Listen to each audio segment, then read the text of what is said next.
Hey, what's going on, everyone? Welcome back. If you're new here, my name's Josh. Welcome to the channel. We are going to be watching some One Piece together today, picking back off with more of the Reverie. I think last time we left off with that really strange frozen giant straw hat, wherever the hell that is. I don't know why the heck they have that. Is there something about the straw hat? Is there power in Luffy's straw hat and Shanks' straw hat? I don't know, bro. Interesting stuff. I don't really know what to expect from the rest of the Reverie. I'm kind of hoping we'll see a little bit more of the celestial dragons interacting with everyone, because I feel like so far it's actually been pretty peaceful, or people have been amicable with each other, which was a little unexpected. But obviously I think things are about to blow up a little bit more with the revolutionary army in the mix here. So I'm excited to see what happens. Let's go ahead and get into this one, y'all. If you enjoy it, drop a like for me, comment, subscribe to follow on for more of the good YouTube shit, or check out the Patreon in the link below. We're usually around 3 to 4 weeks ahead there. Kind of varies,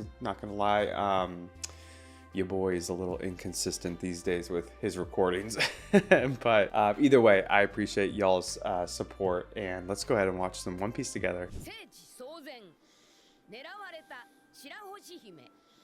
Shirahoshi. Mariejois is very pretty, ma'am.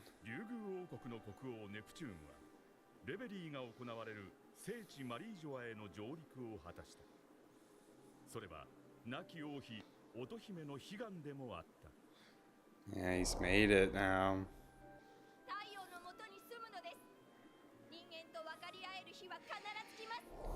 If there was any best part of Fishman Island, it was definitely Otohime or whatever. And Fishman Tiger, of course. I was sick.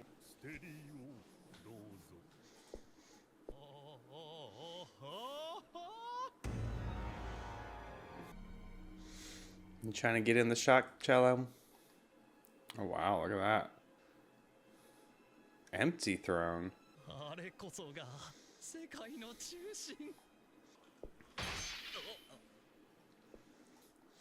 He fits right in with the freaking celestial dragons.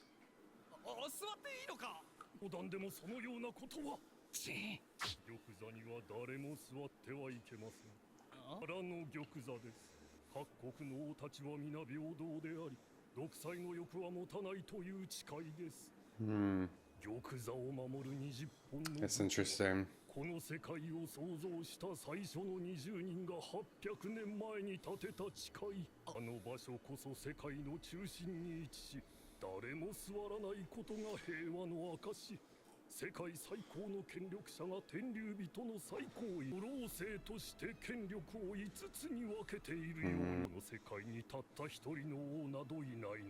So even they're pretty authoritarian with their justice, they're still not technically a dictatorship. Kind of interesting. This guy's got mad ambition. Piece of shit. What the hell?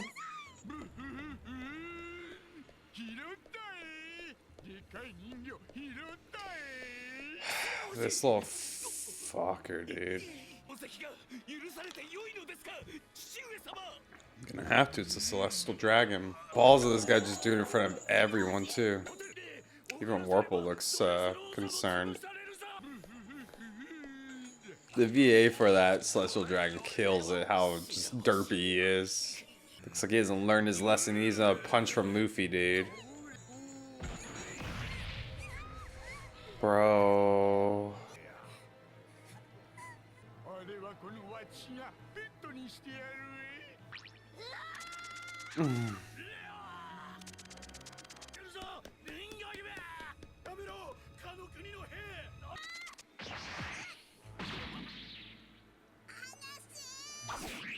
Who is this? Oh, it's Lucci. Bro. We haven't seen them in a little bit. Oh, there's Stussy, yeah.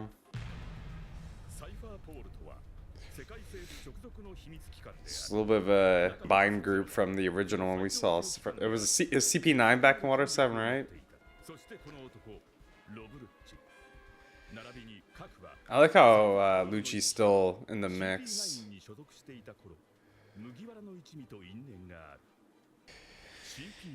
I'm not misremembering. Susie wasn't the girl in their mix, right? Am I just misremembering? Are these the flashbacks we're gonna get for these ones? At least if we get to see some of the peak of all of One Piece here. And he's lobby, man.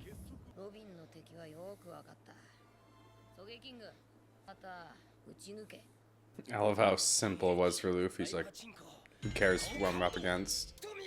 He knows what he stands for.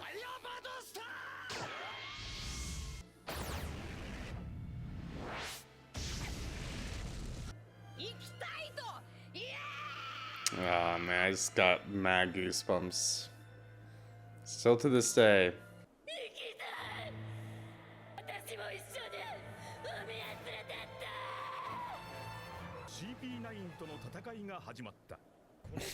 The freaking giraffe, man. The cow fruit. I forgot it was called cow fruit. It's so ridiculous, man.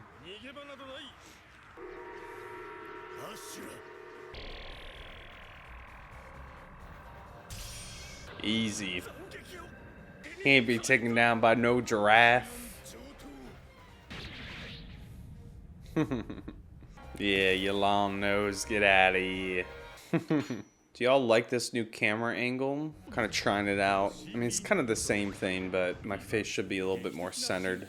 Oh, dude, this was one of the best fights, easily. Gear 2 reveal and just how fast he is. That was one of the best things about this arc was, like, CP9 was, like, so much overwhelmingly strong than all them. And then this power-up just to dominate him. So sick, dude. I love it. Cat fruit. I got a cat right in front of me right now. I'm petting. She's straight chilling, watching some One Piece with me. She's even more ferocious than Lucci, though. Isn't that right, Cello?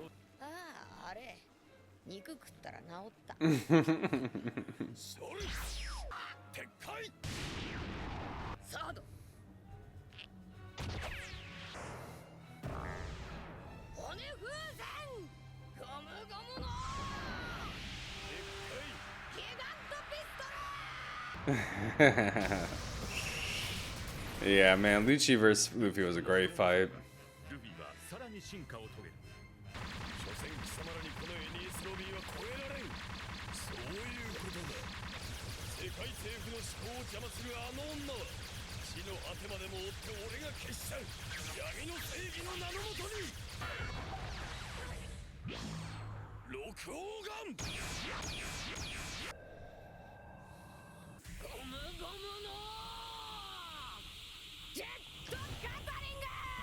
Dude, Jet Gatling is so dope. Yeah, the way he brings him down too. It literally looks like a jet fume or whatever. You know, if you've seen people like walk behind it, or like, I don't know if y'all have seen Jackass where they like throw stuff behind like the jet thing, and it'll just like propel it like quickly, like so fast that outside of it, it's crazy. Of course, they have someone who's like trying to dodge it or whatever.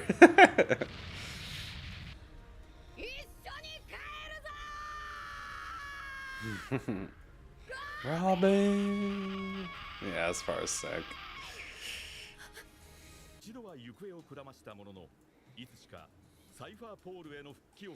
Yeah, this was like around the Dressrosa time, right? Got defeated and became part of the best. Hope you become stronger, buddy. Literally, bro. Sounds like an excuse. Bro, if I was King Neptune, I'd be losing it.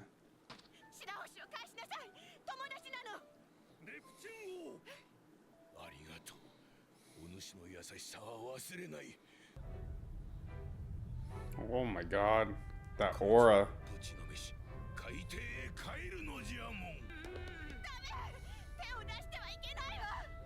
Vivi. Yeah. They're just some of the bad batch.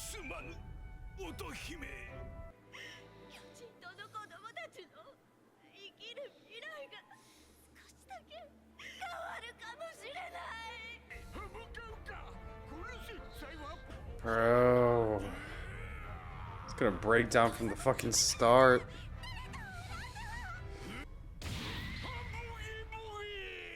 Oh my god. Yes. Not as satisfying as Luffy's punch, but boy, still love it. Is this another celestial dragon?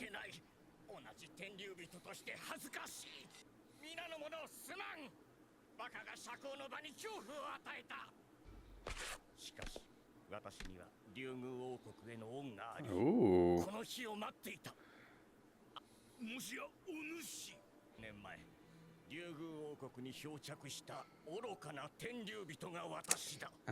It's this one, man.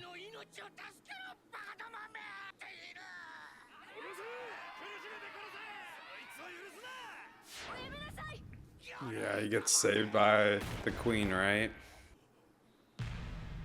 Yeah. And her sacrifice is paying dividends right now. It seems like he's pretty reformed. But back then he was definitely like the other celestial dragons. He was a piece of shit.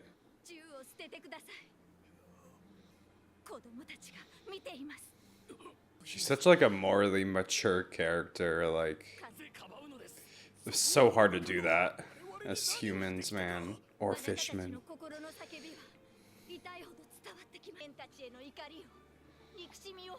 Mm-hmm.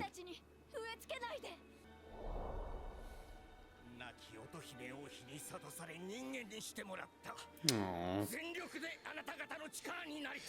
Dude, that's huge, man. It shows just like how even like the worst people can reform if they have the people to lead them to it. Give them the chance. Yeah, dude, look how different he looks too. He looks like he's got, you know, more maturity to him, resolve, all these things. I really like that. It's cool seeing because the Celestial Dragons they've been so freaking good in this show. Like, they're so hateable. They're just such garbage. They think they're above everyone, and it's so infuriating as the audience. But it's also cool seeing that they're humans too, right? There's humans like that in real life who just think they're above everyone, have huge egos and everything, but a lot of times it's for a reason. How do we break down that ego and help them get in touch with like humanity that connects us all, you know? And this guy saw it from the queen of the fishmen. I forgot how to pronounce her name. It's like Otohime or something. But yeah, dude, her character coming in clutch here. How many episodes later are we from Fishman Island? Like 400 later, dude? Crazy. Boom, boom, boom, boom,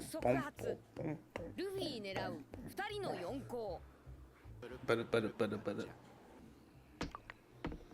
Oh, we getting some Kaido boy. He's so big, man.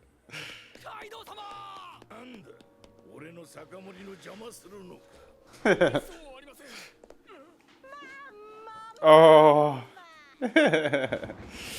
I wonder what their relationship's like, dude. This is cool.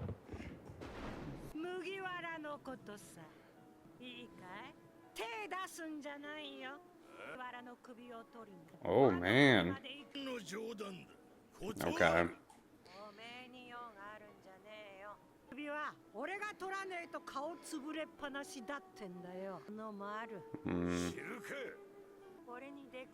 Ooh, really?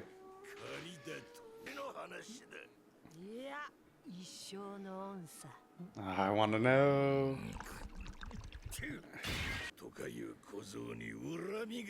Really? Okay. Yeah, I guess I should have realized that. Yeah.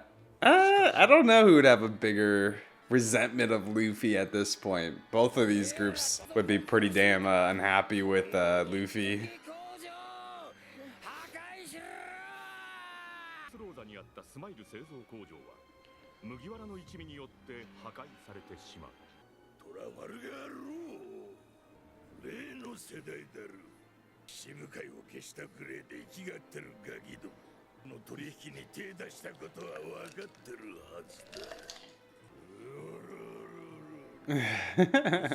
His laugh kind of reminds me of Whitebeard's a bit.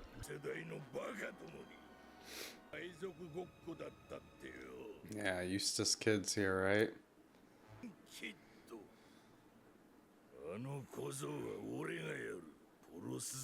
Dang. Dude, Big Mom was gonna get in the mix in Wano, dude. That's crazy.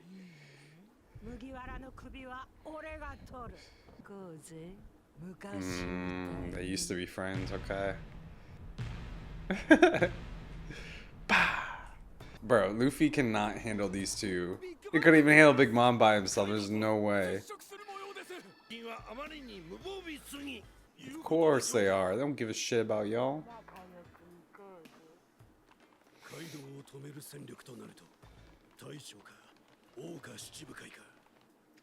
I don't think the warlords can stop him, bro.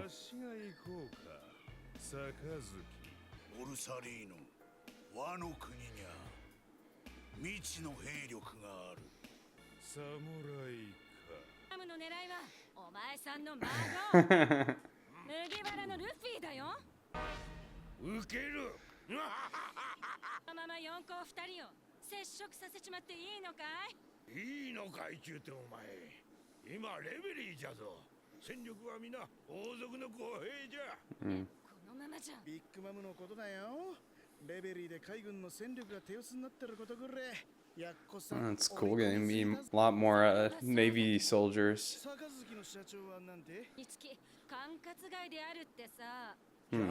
Okay. I mean, Kaido like runs Wano, right? So it makes sense that it's not affiliated.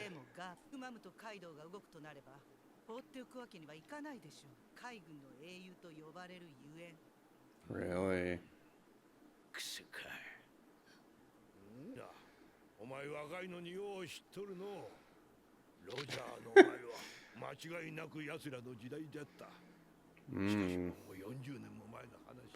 That's interesting that they came before Roger.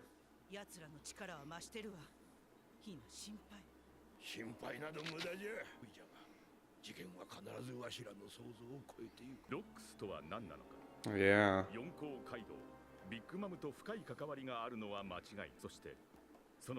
Dude, it's them. I love how they're like a gag throughout the series now.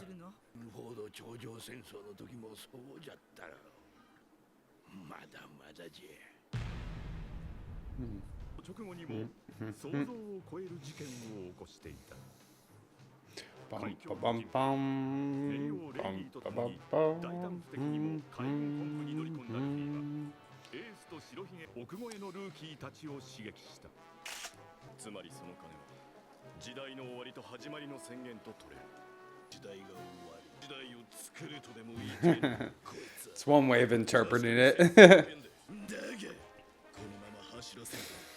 Okay, kid, now look where you're at. Yeah.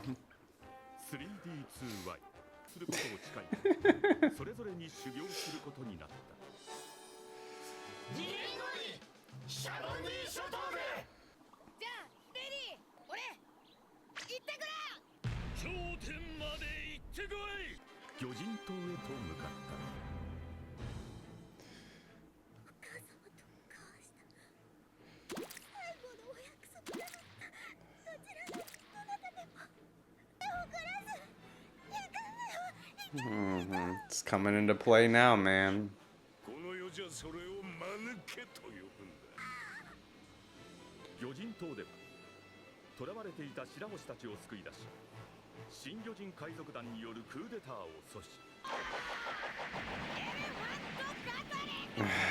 Dude, it's so sick.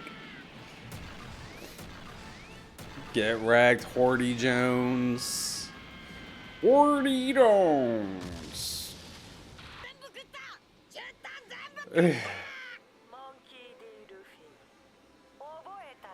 That's how it all began, man.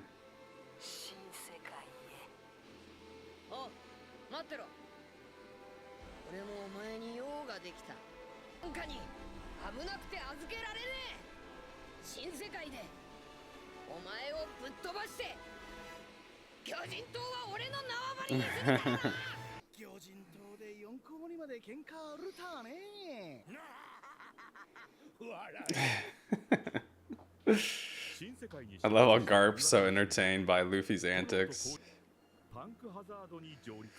Punk Hazard was an interesting arc. Yeah, Law was dope in this arc, man.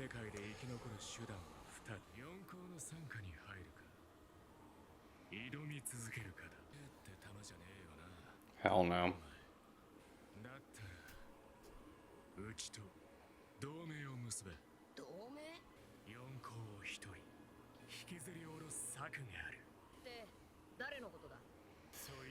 This was Kaido all the way back here, right?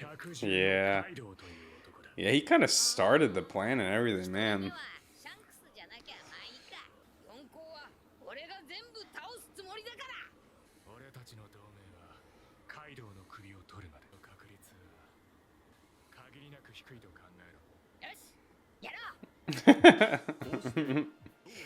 And then poor Law gets all of Luffy's antics right away. That's one of my favorite relationships in this show is Luffy and Law. Momonosuke. ドクター・ベガパンクの元にいた悪の科学者シーザー・クラウンを倒し人体実験されていた子供たちを解放する。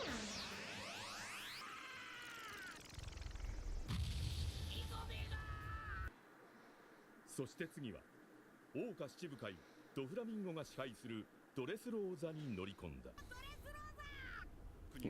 The bird cage. によって不当に支配されていると知ったルフィは。Ah, that part is so sick.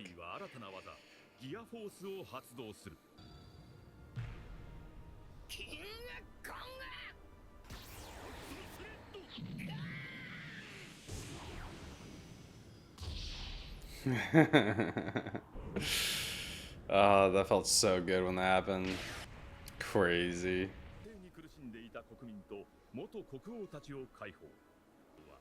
瞬く間に広がり世界を震撼させた。自由、それがルフィ先輩のルフィ先輩たちがルフィの元に集まり、なんと総勢5600人以上の麦わら大海賊団が結成された。移動を続ける国ゾウに上陸したルフィ、カイドウと将軍がワノ国を制圧したと知ると。Honestly, I kind of need this recap, y'all.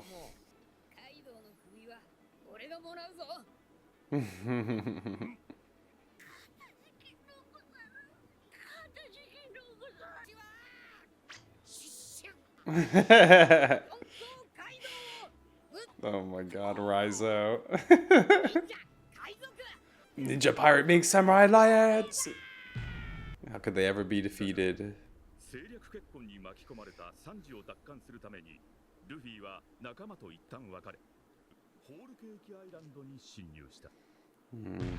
This is something I definitely don't need a recap on. I just saw this, y'all.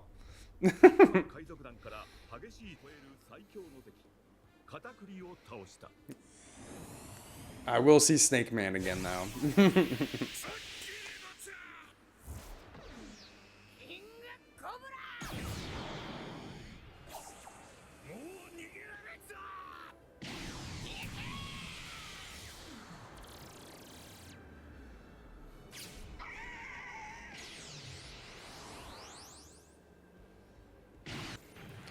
Definitely the goated fight of One Piece so far. I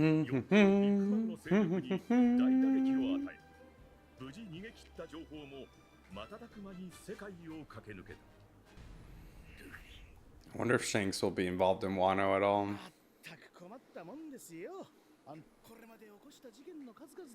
1.5 bill. He knows he's got further to go.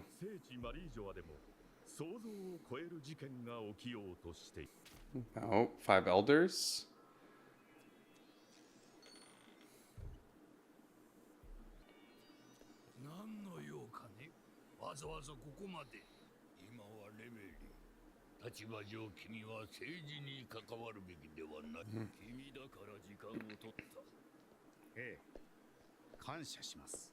Is that Shanks?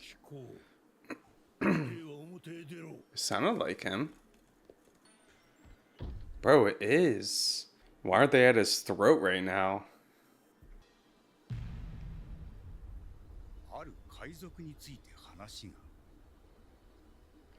Dude, oh man, I'm so excited. Dude, that's crazy. Like, hold on, what did they say there? Considering your status? Consider your status, you should stay away from politics. Yeah, why aren't they just like going after him right away? It kind of reminds me of like Mihawk walking in the Seven Warlords when he doesn't really care, but you know, they're somewhat aligned, I guess. Is there something more to Shanks's position in the world government or something? All right, y'all, let's go and get in the review section for 8862 887. Honestly, just cool, kind of starting to learn a little bit more about the world government, kind of the setup of the celestial dragons and their power. You know, the five elders have been a thing for quite some time in One Piece, but kind of being broken down a little bit more directly to where they stand in like kind of the power structure of the world's government. I really like the scene with the whole empty throne. I thought that was kind of interesting, it being the center of the world and there being no one sitting there to kind of represent, I guess, the time the world government was formed, that, you know, no one really wants a dictatorship. All the countries that are part of the world government pledge, you know, their sword into the throne, and supposed to be a sign that everybody is kind of against the dictatorship. But maybe that kind of leads into maybe what world was like before, what kind of setup. Maybe there was like a king or somebody who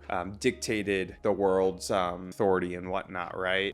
Maybe that's kind of like the blank history of the world. You know, what happened there, what was the establishment like beforehand, and up until now with this throne, kind of how it connects back to that. Of course, we see Stelly being Stelly, wanting to sit in the throne. Guy's ridiculous in way over his head. But I think it definitely points to the fact that the real authority here obviously is the celestial dragons, but it's more so the five elders who are, I guess, the highest of the celestial dragons. And even though there's not like a dictatorship and there's a world government, the authority at the end of the day is amongst five people of a certain like bloodline. So you know, and we get this whole thing around the celestial dragons being gods and all this, and we've seen this before, just like how their word is not questioned. They can get away with heinous acts, evil acts, because of their bloodline. So even though there's not really a dictatorship, it kind of is, I feel like, more of a cover-up. Like there is still a lot of dictating happening from the celestial dragons viewpoint, and kind of mitigating all of the other countries, subjugating them to their will, what they want, because they're gods, and what they say, you know, it doesn't have, or what they say or do doesn't have to make sense. As we see with Charlos trying to take Shirahoshi, just really evil stuff, man. Let's go ahead and do the character names. We'll kind of talk as we go a little bit more. For MVP, actually kind of interesting. I wasn't expecting this, but I'm gonna give it to Otohime. Yeah, like obviously she's not a character who's alive in the present moment, but she's super important for these episodes. We see how her sacrifice all the way back in, I mean, not really in Fishman Island, but when we got that flashback in Fishman Island to save Josgard, I think that's how you pronounce it. You know, when she saved him back in Fishman Island, I don't remember his full entrance into it, but obviously he was much more of a typical celestial dragon back then, just evil and lost in his superiority complex kind of thing. And you know, Otohime really sacrifices to save him. You know, she takes some bullet shots for him. I don't think she dies from that, if I remember correctly. I think, you know, Horty assassinates her. But yeah, you see how this is paying off. We see how humanity of fishmen, which is kind of funny to say because they're not exactly humans, but we see how their humanity ends up helping a celestial dragon change and become a much better person. And that leads into the best one, which I'm going to give to Josgard, because I think, you know, him hitting Charlos, obviously satisfying. Charlos is one of the most annoying freaking celestial dragons, one of the derpiest ones, stupidest humans we've seen in this whole show. But just seeing him hit him, but also just him, you know, his redemption here, right? Him wanting to help the fisherman because of what Otohime did back then for him. I think that shows and proves that people can change, even the worst of us, even the scum, the people who have fallen, you know, so low in their humanity that they think they're better than everyone. They can still take a step back and kind of see the reality of the situation a bit better, and that, you know, see that the wrongness of their doings, right? I just love that redemption. I love how it connects so far back in the story and is paying off now. And, you know, we see how it's so important too, because King Jamon or whatever, he would have tried to save Shirahoshi, and no one can blame him for that, but he basically was throwing away Otohime's dream of the fishermen coming to the island and living with the humans, because we see this worst scum of humans and just the terrible things that they're capable of, really making the fishermen lose their faith off the bat. And you can't really blame them, but Jaskar really serves as proof and evidence and that humans can change. And not only that, but he also steps in and takes action to show that as well and stop this conflict from that moment. Really love that. And I'm excited to see more of his character.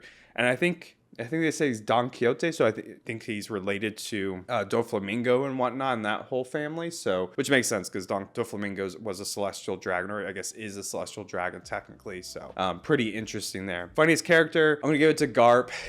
Just being Garp and laughing, not really caring too much, even though there's a lot of like really important things being talked about with Kaido and Big Mama. That was sick. Big Mama trying to join forces with Kaido, saying that, Kaido owes her for something, which is kind of interesting.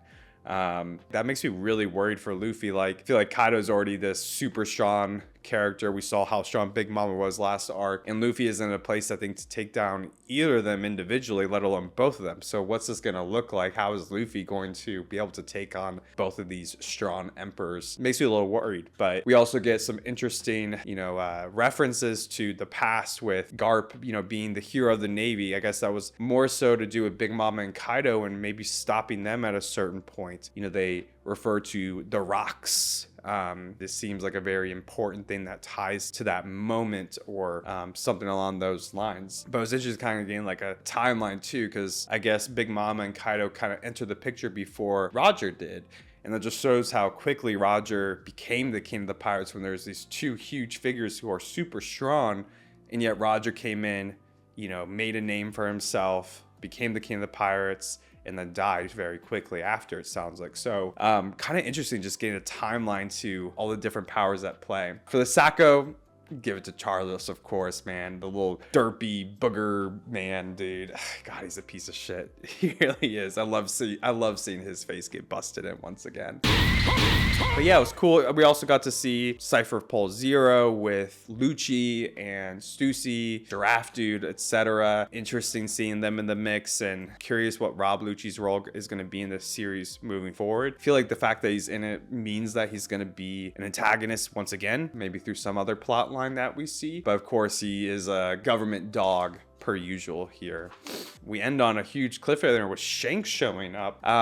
It's not just that Shanks shows up, it's the fact that the five elders seem to have some rapport with him even. Like, there's almost a level of respect, or that they have some history together. They say like his status, he shouldn't be getting involved in politics or something. But the fact that they're opening space for him, not just immediately attacking him, there's got to be some history here, right? Outside of just him being an emperor. I feel like most emperors wouldn't be welcomed at Mariejois, what's this history? I'm super curious on that. But yeah, y'all, I'm really liking the Reverie. I mean, outside of all the flashbacks, I think the flashbacks can get a little tedious, although I don't mind them completely. Seeing Robin, of course, that was awesome. But yeah, like the Reverie itself and learning more about Mariejois and the world government, and seemingly a lot of like the pirates kind of connecting a bit more than we would think. It's just been really enjoyable to see, and I'm like just curious to learn more. We only have a couple more episodes too, so I think we'll be wrapping up pretty shortly here, and then it's Wano, right?